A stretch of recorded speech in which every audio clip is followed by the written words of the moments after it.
I think of myself as serving, but it doesn't mean ignoring my own needs. You Yeah. serve out of abundance. You don't serve out of lack. You take care of yourself first. And Yeah. then once your basic needs are supported, you have enough. Hello. I was going to say good morning, but it's not good morning where you are. Good morning to you. Well, thank you. How are you?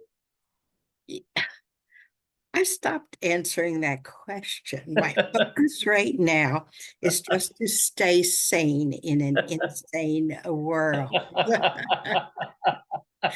1 minute at a time, because what comes up keeps changing all the Yes, time. that is yeah. I love that. It is an insane world. Yes. So I'm just trying to stay sane as well as I'm able.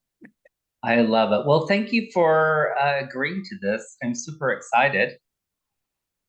It's going to be fun. I am looking at the title you gave this podcast today, and I'm just like, I think, okay, where is he going with this one? The matter of conversations. The matter of conversations, exactly. Yes. Okay, where are you going with this? We will have to just see. That's what I love about it. We don't know where we're going. It's just a journey. It's, yes, a journey through the void, the unknown, dancing with words, dancing with wisdom, and doing the best we can in these physical bodies with the resources we have available. I always like to ask the people I'm interviewing, because I'm fascinated, how would you define a conversation? I don't even like that word define, because define means to limit. For Mm, me, it's much more, you can think of Teilhard de Chardin's noosphere. It's an exchange of information, but mm, each one of us uses our words differently. mm. Let me see. An example would be, for example, take the word red. Yeah. That probably has some connections for you from your own life history. I don't Yes. know what they are. They're going to be different from what they are for me. But for you, it may make you go like this, or it may make you go, ah, Mm. who knows? So it's, for me, it's always a constant dance. It's a constant play. It requires deep listening to Mm. both what's going on inside you, which is your emotions, what's going on in your body, watching your mind. Oh boy, is that challenging. Most people don't even think about watching their own mind. They just, something, a thought comes in and they spit it out into the world, and then it creates all kind of chaos. So yeah, it's clear speaking, deep listening. It's watching body language. It's not just the Mm. words. The words are guides. They can be really useful. But it's interesting to me, because if you start looking at words, what they do is they separate, they Mm. divide, and they categorize. Mm. Highlight good, bad, right, wrong. I don't know, figure it out. But the really the key point. Well, I've had many interesting experiences, which, if you're interested, you can read about in my book, Surrendering Your Soul, A Heroine's Journey. Was in a group marriage for 7 years. Would you believe that? Boy, what a learning experience that What is. does that, what, I don't, a group marriage, what does that mean? I can't tell you in a short segment like this. Go read the book and you'll see how it was both, well, it was very eye-opening, because we were, in a sense, we were volunteer pawns on a chessboard of a gentleman named Robert Rimmer, who wrote the Harriet experiment. When Hmm. must have been back in the 1960s. We were all young. We have traditional legal marriages. We're good friends. We read this book, and the theory behind it is that in an intimate relationship with another person, you discover aspects of yourself that you had never played with before or were not aware of before. So the human dynamics were fascinating. It was a lot more than any of us ever bargained for, but we learned a lot in the process. There were times when we were really close together, and there were times when the guys were like this. They were in fist fights on the floor, and none of us had ever gone through any of this before. Ultimately, the whole thing just exploded. And for me then, personally, it was, are you familiar with, no, I can't think of the name right now. There's a pyramid of self-actualization. Maslow? Maslow, thank you. Yeah. Got too much data in my brain. So then I really had to go through that pyramid in my own life. I was in a homeless shelter for 5 days. I'd been out of the job market for 15 years, taking care of family and children with no money of my own. I got it. We lived in Vineland, New Jersey at the time, which is kind of a country town with a lot of poultry farms and not a lot of culture. I finally got a job as a woman in it was probably late 1960s. I had a degree from Swarthmore College, which is one of the best small liberal arts colleges in the United States. At least that's the way it was rated then, and probably still is. Nobody in Vineland cared about that. They were just looking for somebody to make coffee, do filing, and proofread. Well, actually, this wasn't my first job. My first job, I can't even remember what it was, but I got paid $1.50 an hour. And, but I still had 3 sons to take care of. And I had to count my pennies before I could even buy a quart of milk. I probably would have murdered somebody had my parents not stepped in. They had the ability to buy a condominium where at least I had a roof over my head and some sanity in my life, and a bed to sleep in, and beds for my children to sleep in. And then finally I got a job. I'm with an investment advisor, and I was proofreading something, I can't even remember what it was now, for a local attorney who couldn't write a simple sentence with a subject and a predicate. So I was correcting his work. I think at that point, maybe I was getting paid $4.50 an hour or something like that. Wow. At age 20, I never thought about going to law school. At that point, I did. I was so tired of being used and disrespected. That's the way it felt. So I applied to Rutgers Law School in Camden, which was the only law school I could.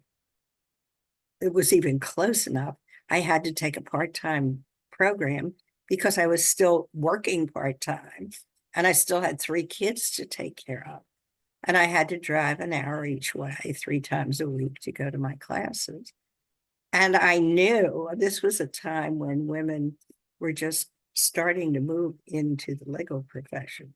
I knew that to even get a job in a male profession, I would have to get really good marks.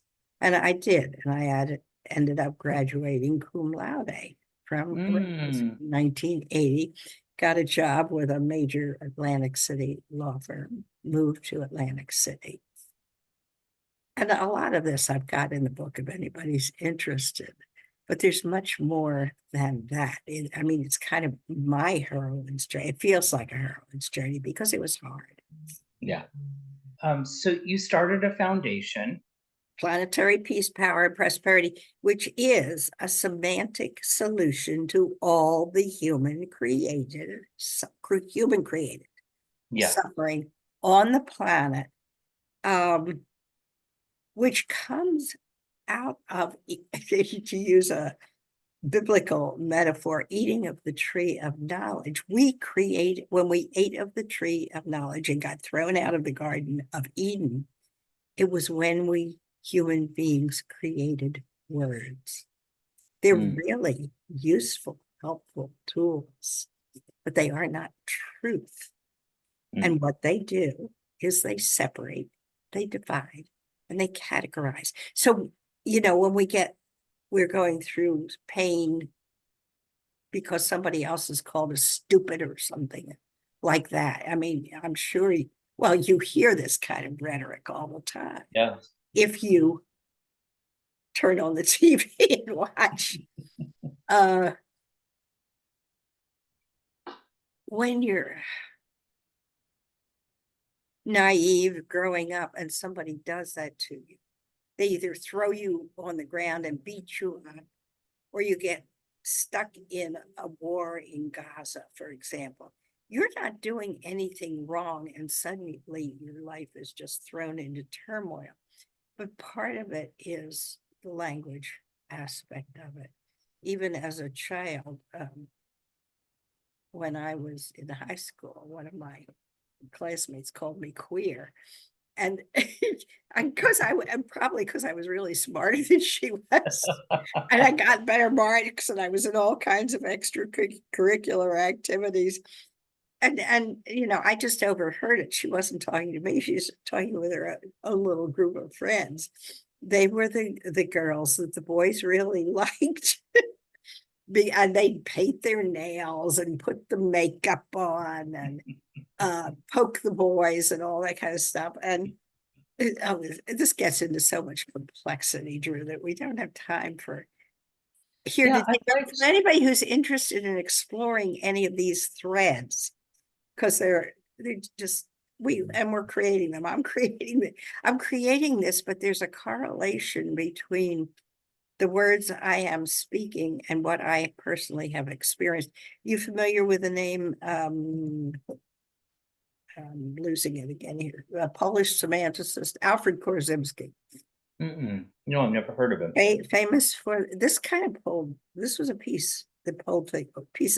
set of words that pulled things together for me. The map is not the territory. The words are not the experience. The menu is not the food you eat. So if you get that, you see words as just being, they're concepts, which we made up out of the whole cloth of our own experiences. But you started this out with a matter of conversations. Yeah. If we're just having there are all kinds of conversations, which I go into too in my book. I mean, there are conversations with self, there are conversations with one other person. And each person with whom you have a conversation is different. There are group conversations, which can either be debates or the ones that have helped me the most have been circle conversations. Ron and Victoria Friedman, for example, have been my mentors in circle conversations, where it's interesting. One person speaks at a time, but everybody else listens. When it works really well, it's interesting. This is in language, but it's in lots of other areas too. You can either have a power over power and a power under dynamic. Yeah. The person on the power under position is either learning. Well, they're definitely learning, but sometimes it's really painful. It depends on what the dynamic is. And if it gets too painful, they move out. And then this person has to find somebody else to bash. Verbally, I'm talking about, but it could also be physically. And maybe this person then, because they're in so much pain, they get into a power against dynamic. Both of them, and that can also be, either constructive or constructive. But when you're in wars, for example, like what's going on right now in Ukraine or Gaza, it's what happened during the Second World War. These are all archetypal patterns. They keep repeating themselves. First World War, Civil War, where people are killing other people. They're in such pain and such trauma that they're physically bashing one another. It starts out with words, calling Yes. each other names, like vermin, for example. Yeah. There's a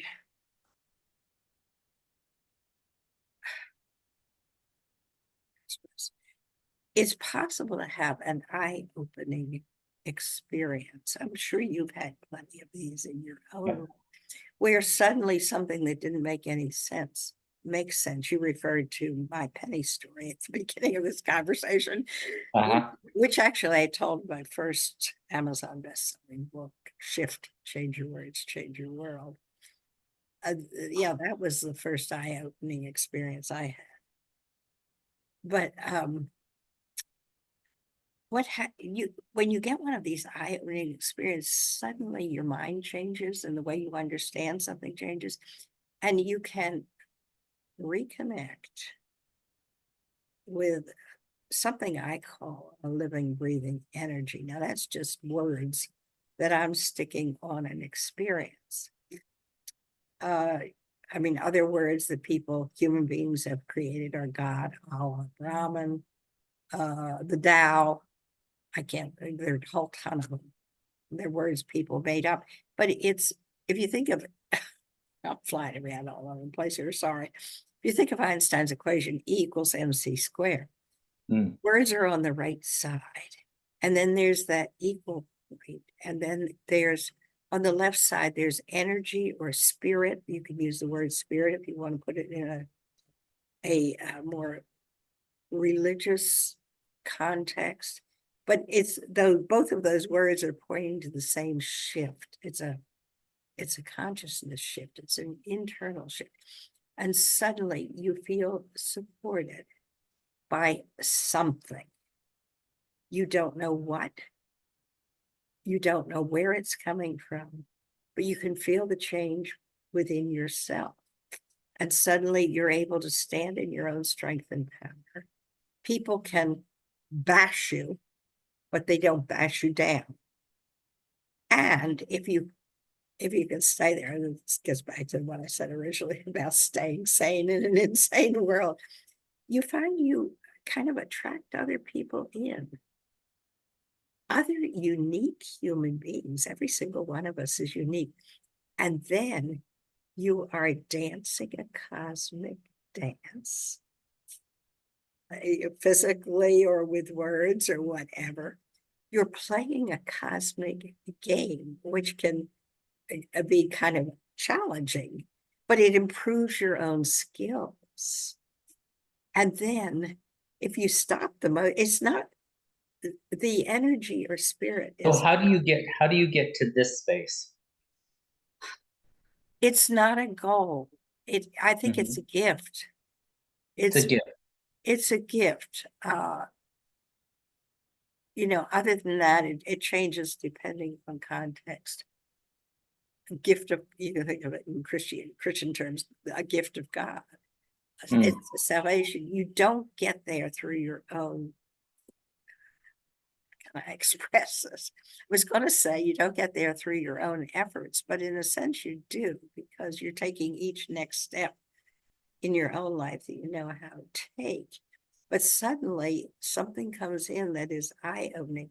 I mean, for me, it was being in such terror and not knowing which direction to go. This is when I was working, well, there are a couple of times it happened, but working for the city of Atlantic City. I had contracts with them. At that point, I had my own law practice. The local, excuse me, the local councilman, who was really an abusive man, he was a narcissistic man, who word had it on the street that he had beaten his wife up so badly she ended up in the hospital. So this guy is in office as a councilman right now. He's running again for re-election. He comes to me because I have a contract with the city, and he asked me to put his political sign in my front yard. And I said no, because I was an independent contractor with the city. Well, then he was out to get me. He started slandering me. He started demanding more information. I gave it to him. He threatened to pull my contracts with the city. And, this is a lot of my own inner work.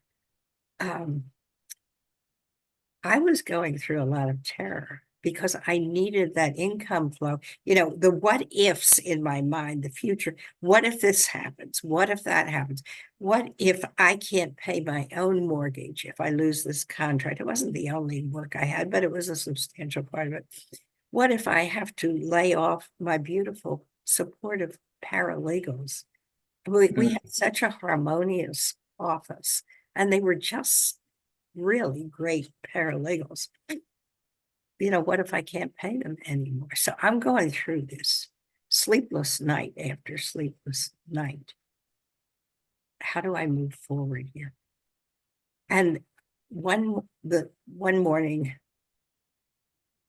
I sat down in my own living room on the sofa, tears streaming down my face. Next thing I know, there's a lot of backstory to this, which I don't have time to go into here. There's more of it in the books, but I'm down on my knees. This is an intellectual agnostic speaking.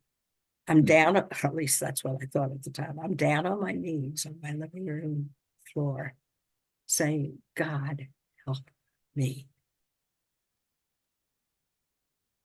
As I spoke those words, I felt this calm descend on my body. And suddenly it felt as if together we could do this. I didn't know how. I didn't know who, what had come in, but something, I was very aware of an internal shift. At which point, instead of lying awake at night, I started getting busy pulling my files together to prove to this guy, he demanded I appear before council to defend my contract. Sorry. So at that point, I started pulling all my files together, organizing all we're seeing exactly the same thing going on right now in what's going on in these lawsuits against a former president of the United States. Same thing. But the attorneys, they're doing the same thing, pulling the facts together, pulling the information together. By the time I went into that council meeting, I was ready to go. I walked in with a great big fat file under my arm. I sat right down in the front seat and I glared at that councilman, and he would not look at me. He started out, since he had demanded this hearing, he was going to show the city how to save money by firing me and, hiring one of his cronies instead. He began again with his bluster, and that's all it was. It was just verbal bluster. And as I presented more and more and more facts, it got quieter and quieter and quieter. And I'm just kind of drawing parallels between this and what is going on right here, right now in the United States in a courtroom in New York. And then other council people started speaking up to support me and saying, I'd done a good job and I was bringing in a heck of a lot more money to the city because I was doing foreclosure work than they were paying me. At the end, my contract was unanimously renewed, and even the councilman voted in favor of it. Yeah, so to pitching, well, so for me, why the matter of conversations is because, our tagline has always been, conversations change everything. And so I am particularly interested in the dynamic of conversations, particularly when it comes to PR, because we know, and you reference like World War II and everything, propaganda and the rise of propaganda by Edward Bernays is really what shifts the masses. But those are conversations that are happening with the masses. And I feel like, yes, we're all individuals, but in some ways, we've taken and adopted this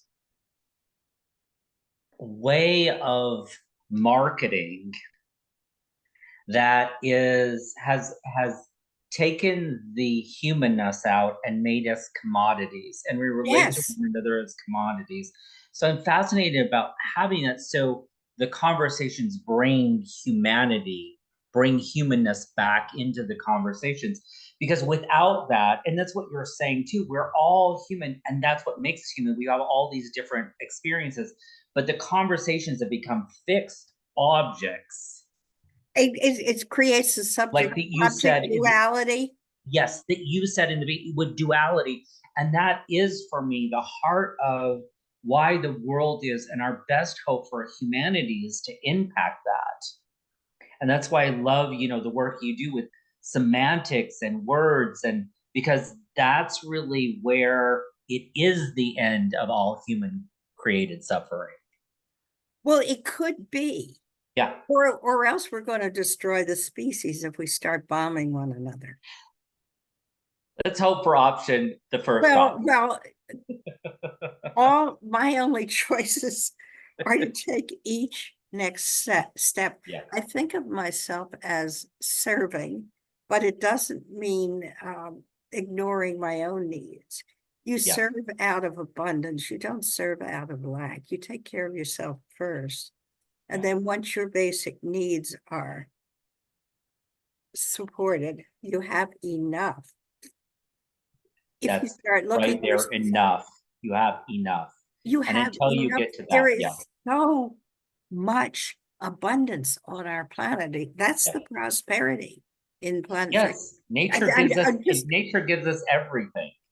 Like that is the design of nature and the world, to provide for us. It's just been interrupted, co-opted, and commoditized. And that is, like you say, it feels, maybe every generation feels, but it feels like a really pivotal point in our juncture I as think humanity. we are at a pivotal point, and yet there's a part of me. Oh, let me say one other thing real fast here. Yeah, I mean, for anybody who's listening or watching this, wouldn't you really like a sense of inner peace, personal empowerment, and prosperity or abundance in your own life? I mean, yeah. or do you want to go out there and have a duel with somebody? Well, some men do. Go do it. Just keep the rest of us But out. I think Out. you, but I think even inside of the dueling, that centered space, whatever you want to call it, that you were talking about, even then we can have human experiences from a different place. Well, yes, we can. Even I the mean, we can dueling. improve. You have athletics, for example, where you've got two teams that appear to be uh, one of them's going to win at the end of the Yes. game. It is a game now, but all of them are improving their skills. And if you have Yes. good sportsmanship as the energy behind the game, then the loser or the winner and the loser will shake hands at the end. They're friends Yes. because they've Yes. improved their own skills. But Yes. that's different from creating war machines and bombs and killing what 3% of the people on the planet in the Second World War. I believe it was something like that. Yeah. It's a very different energetic dynamic. It's just, this is why it's so fascinating to play with. But going back to what I was starting to say before I didn't finish, if every person on this planet would bring, if they want it, if they don't go out and fight, find somebody else who wants to fight, and one of you will end up dead. If you want to bring inner peace, personal empowerment, It's not this power, it's this kind of power. Yeah. And prosperity or a sense of abundance into your own life. If everybody on this planet would just work on themselves, Yeah. it would be planetary. Yes. I've probably talked your ear off of No, something. it's great. No, it's great. It's an extraordinary story. So I want to leave with, if people are interested in finding out more about you and your work, what is the best way for them to actually reach out to you? Well, buy my book. The paperback edition just became available this morning. Mhm. It's already on Amazon. It's already available on Kindle. It's been available on Kindle since March 26th, when it was #1 in 3 categories. Right now I can't even remember because I keep changing the categories. You can buy that. You can go into our website, Planetary Peace Power, AND, prosperity.org, which is a 501c3 charitable organization. There is just an amazing amount of content already up there, created by my good friend Duncan McClintock, who's brilliant. Time stressed as I can be sometimes, but brilliant. There's a lot of information up there, and we're actually working right now on taking the more than 100 TV shows we've done, each by a unique host or hostess, many interviewing fascinating guests, breaking them up into smaller segments so that maybe people will actually have the time to watch a segment, impactful segment. Yeah. And then Duncan, he's kind of playing with revamping the whole website. Believe me, I don't understand this. I don't have the time to learn, and he can go do it. God bless him. Is all I have to say. I'm trying to think. Yeah, our TV shows right now, they're on the platform Bold Brave TV, and they air live every Monday at noon Eastern time. One of the series that Duncan and I have been doing for over a year is Mastering Testosterone. There's a whole backstory to that. I haven't even touched on it. You're getting the very tip of the iceberg here. Well, I appreciate the tip of the iceberg, and I appreciate the conversation. Thank you so much Well, for thank joining me through you. this conversation. I appreciate it. Well, yeah, once you get the podcast pulled together, send me actually, if you can send me an MP4, there's an outside chance maybe we can get it up on Amazon.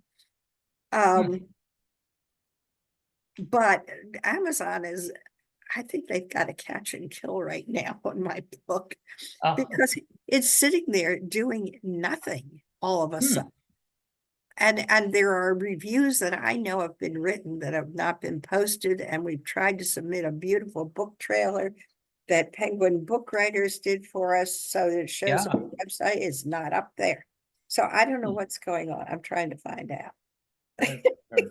Simply because I'm pretty good at finding a needle in the haystack. Trouble is, I don't have the time to find all of them. There's so many needles. God help us all. Well, thank you so much. I appreciate it, as always. You're fascinating. I love your stories, and I really admire your work and what you're up to. And I'm so thrilled we're working together. It makes me happy. I'm going to watch what you're doing, because you're doing stuff I don't know anything about, and I'm going to learn from you. Good, I guess. I don't know if I have anything to teach, but if there's something there, oh yes, good you for do. you. Oh yes, you do. And that's where we'll end. Okay. Thank you so much. I Running out of appreciate it. time. Have a fabulous day. Thank you so much.